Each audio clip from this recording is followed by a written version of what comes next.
tinitinda ko rin, yung fast moving lang talaga, no, yung hindi naman masyadong mabenta. Yung binibili ko noon, 2, 3. Basta lang ba, yung pag may naghahanap, meron ako.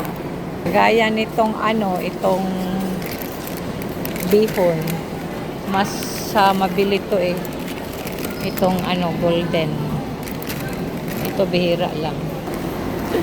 So kasi yung pagkabili ko, benta kaagad. Nabibenta kaagad. Kagaya nito, hindi naman to mabenta talaga. Pero bili pa rin ako para kahit papano pag may maghanap, merong maibigay. Ito talaga yung gusto ko dito, pamalingkihan. Kasi malaki siya, malawak. Kaso nga lang, yun nga, hindi kumpleto. Ang daming wala. Tumatawid pa ako doon sa kabila. Yung kabila, maliit siya. Yung parang masikip siya. Pero nandoon yung mga yung gusto kong bilhin, nandoon, kumpleto. Mostly ng mga bumibili ng mga wholesale, dito talaga kasi mura sila. Matagal-tagal na rin kaya na pag mag-grocery ako sa tindahan, may marami akong nababacklog. Kasi si Bisaya, syempre kuha ng kuha yung mga kailangan ko. Nakukulangan pala sa pera. Kaya naiiwan ko balik. Ay pagsabi pa talaga yan sa cashier na ito lang pera ko ha, 1,500 lang or 2,000 lang. Kasi syempre hindi naman lahat ng yung nabibenta ko babalik ko yan sa pag-grocery. Kasi syempre, di ba, kumukuha naman din kami sa amin. Mas maganda na talaga yung maramihan. Gang separate ra ni kuan gang karton, duha ka karton bale. Pero gang isulod sa silupin daan o sa isulod sa karton. Ito kasing oil pinapa-plastic ko muna. Tsaka ko pinapasok sa box kasi madali kaya siyang yung nabubutas ba. Hindi lalo na pag dito yung natutusok sa mga ganito ba. Ilang beses na rin ako. Pag nagpa-pack pa ako, sasabihin kaya siguro nila dito ang arte ko. Kasi minsan ako pa yung nagpa-pack. Kasi yung ibang packer, yung ginaganon lang, pinapasok lang ng parang walang pakiba. Ako pa yung nag-a-arrange talaga. Bahala na anong sabihin nila. Basta sa akin, kunti lang kaya ang profit yan. Maliit lang. Pagdating dito, lalo na yung oil. Na minsan tong oil na na siya, yung Tagalog dito, yung parang nakukuyos na ba? Nawawala na ng hangin. Ang hirap ng ibenta niyan. May mga maarte din akong customer, gusto nila yung talagang ganyan. Yung ibang cashier dito, lalo na doon din sa sa Pure Gold, alam na nila pag sasabihin niyan sa packer na siya lang ang gustong mag-pack niyan. Ang arte ko kasi pag silang papak, sinasabihan ko sila na dito mo yan ilagay, dito, ganyan. Naiingay yan siguro sa akin.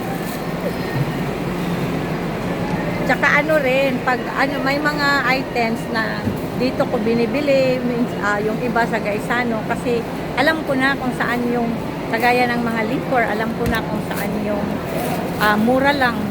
At saka ang laki talaga ng diferensya sa Gaisano, mura lang sila mga liquor nila doon. Sa oil naman dito, madali lang sa akin kasi may motorbike si Bisaya eh. Ayan, kagaya niyan, pag nagpapak sila, tinitingnan ko yan. Kasi yung iba binabalahura pa.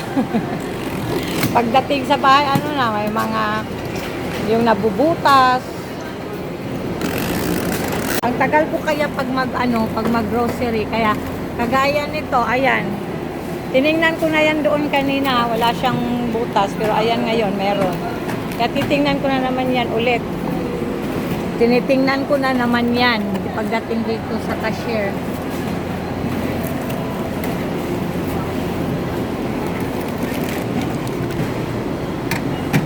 Pag si Ria kasi, ang anuhan ko, pag siya ang pinapamalengke ko, Kung ano yung nakalista, yun lang din ang bibilhin niya. Tsaka ako kasi naghahanap ako ng mga ganito, yung may mga promo. Kagaya nito, itong Sprite, konti lang binibili ko nito kasi hindi naman siya masyadong mabenta eh. Ang expiration pa naman nito, 1 month lang yata to or 2 months. Madali lang, na-expire na ako nito eh kasi ang dami kong binili. May yung wholesale nito. Kaso, yun nga, hindi naman siya ganong mabenta. Ang mabenta yung Coke na mismo. Mismo ang tawag nito eh. Depende naman kasi yan sa lugar, diba? Kagaya itong mga black beans, ito. Yan, kunti lang binibili ko nito kasi as in, hindi yan mabenta. Itong mga ganitong sabon, hindi rin siya gaanong mabenta.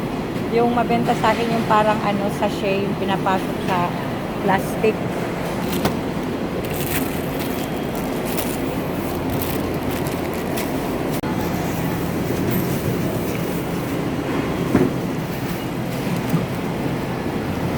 Minsan kaya doon sa yung pinapamalingkehan ko talaga yung maliit lang na masikip.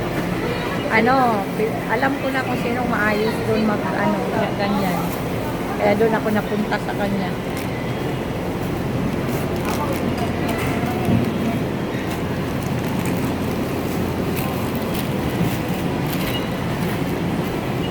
Di ni makuan ang biskwit dong. Basig madoon ba, madugmok ini dong. Mutangi diri kuan dong di. Ay ana na lang.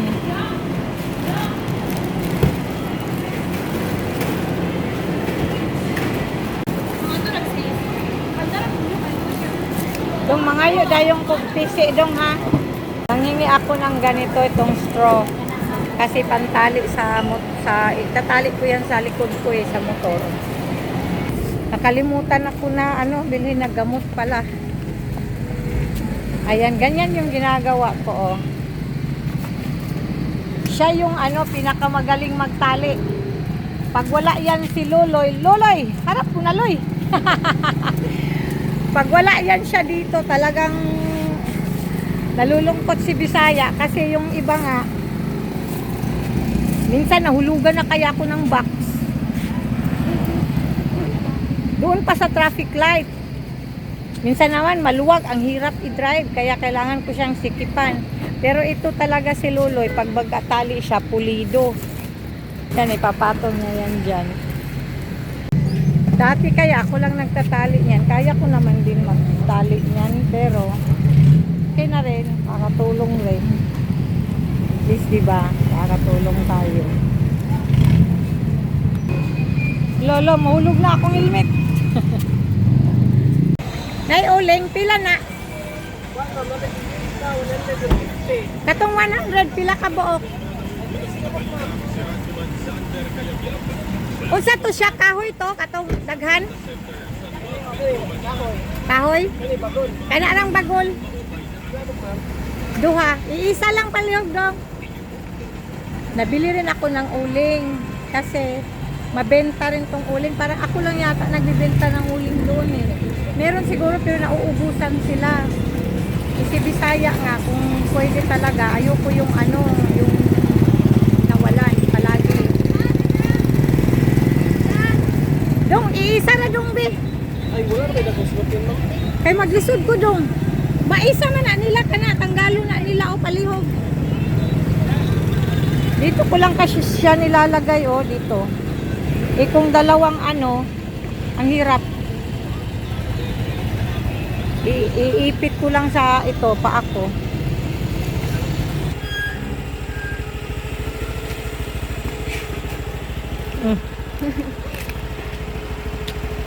Ayan siya yung tanggal. Nutristar, dosin na. Ang daming magreklamo pag mag-increase yung mga bigas, yung mga ganon. Pero pag Red Horse, kahit anong mahal, daming bumibili pa rin. Reno? Yes.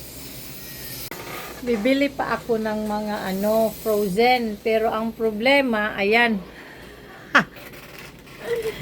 Hindi na halos dito, kasya. Nagpatong-patong na eh. Kaya, hanapan natin ang paraan yan. Mga frozen din naman kasi dito, hindi masyadong mabenta. Ang fast moving ko dito yan oh, yung mga chicheria. Mga soft drinks nga. Tsaka ito, mga kape. At ayan, Sting, yung mga energy drink. Yun ang mabenta sa akin dito. Ang Red Horse naman, hindi araw-araw. Pero pag ano naman siya, parang isang ano lang din, isang araw. Yan, yung mga Pancit Canton, yun ang mga fast moving. Yakult, that's meal, mga ganyan. Itlog. Yan, kaya yan ang gusto kong yung maramihan.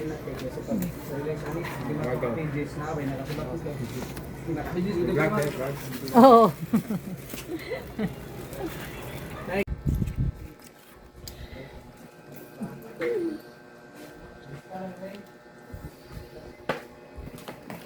Ang kuha na Rio, imo. Wow. Nagpadala sa akin si Ate Mila. Kung naalala nyo, yung ano siya, nasa Macau. Siya yung nag-offer na magpaaral kay Shanley. Siya rin yung dati na nagpapadala yung Pasko na nagbibigay ako house to house ng mga groceries. At saka siya din yung nagsabi sa akin na imbitahin niya kami si Shanley para ipasyal doon sa Disneyland, which is hindi natuloy yun. So ang sabi niya, since hindi natuloy yun at yung sa sitwasyon mo naman parang wrong timing ngayon, hayaan mong makatulong ako sa'yo kasi alam ko yung sitwasyon mo ngayon as single parent mahirap. So, let me help you. Nag-offer siya sa akin ng pangdagdag sa negosyo. So, sabi ko na, Ate Mila, nakakahiya na, ang dami mo nang naitulong talaga. Pero ganito na lang ate, hiram to. Sinabi ko sa kanya. So sabi niya, o sige my dear, kung yan ang gusto mo, ayoko nang magtalo tayo. Kaya siya yung nagpadala sa akin ng pera. At kaka-touch ng sobra. Sinobrahan ko my dear kasi para, my dear tawag ni Ate Mila sa akin pang snack daw namin ni Rhea at saka ni Shanley. Nagpa-deliver kami ng pizza kasi yun ang tinanong ko si Shanley, si Rhea, yun ang gusto nila at lalo na si Bisaya. Ate Mila, maraming salamat talaga. Sobra. Hindi ko alam kung ano talaga ang nagawa ba ni Bisaya sa buhay-buhay at ganito na lang yung mga blessing na natatanggap ko. Mula pa naman talaga yan noon si Ate Mila. Pasko at kahit na walang okasyon, nagpapadala yan siya. Gusto niya na mag-share ako ng blessing niya. Tulungan ko daw siya na mag-share ng blessing niya. Natutuwa naman syempre si Bisaya. Willing ako na mag-share ng blessing. Ang sarap kaya yun sa pakiramdam, no? Na-miss ko na yun actually, yung yung mamimigay. Ang dami kong napasaya rin noon dahil dyan kay Ate Mila. Nagbibigay siya ng mga groceries, nagbahay-bahay ako dati. Tsaka may palaro ako dati, nagbibigay ng premyo, yung ganon. Na-miss ko na yun. Actually, ang gusto talaga ni Ate Mila, yung mag-isip ako ng ibang negosyo. Kaso sabi ko sa kanya na kaysa naman yung kung ano man yung maisip ko, hindi ko pa kabisado, hindi ko pa alam. Syempre, start from umpisa. So, sabi ko na gusto ko talaga na yung palambuin ko ba to, itong sari-sari store ko kasi alam ko naman na okay naman to at saka gamay ko na siya, so kung pwede idadagdag ko na lang dito at ito pagandahin ko siya So, sabi ni Ate Mila, bahala ka na my dear kung anong alam mo na nakakabuti at nakakatulong sa'yo sa hanap buhay mo, ikaw na ang bahala. Kaya, thankful talaga ako, Ate Mila. Sobrang pasalamat ko. Thanks God, nag-send siya ng mga taong kagaya ninyo na tumutulong sa akin, na nag-share ng mga blessing ninyo.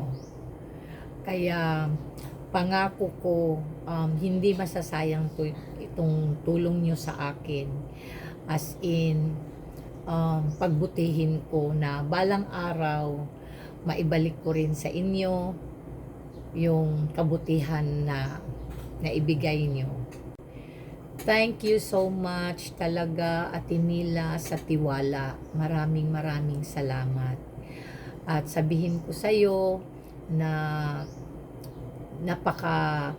I'm so blessed na nandyan kayo.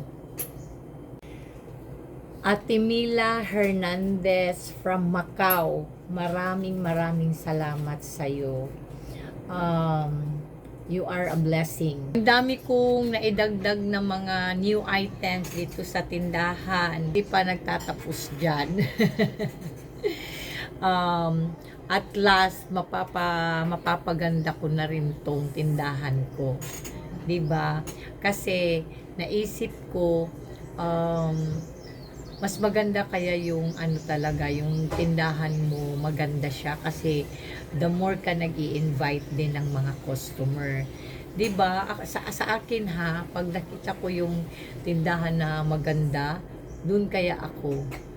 Yun, maganda, malinis at syempre yung mura din sa pagka naman sa presyo, no question, at hindi naman ako masyadong malaki yung profit, yung sakto lang. Kaya abangan nyo yung pagpapaganda ko sa tindahan sa tulong ni Ate Mila. Maraming salamat sa inyong lahat. I love you all from the bottom of my heart. God bless.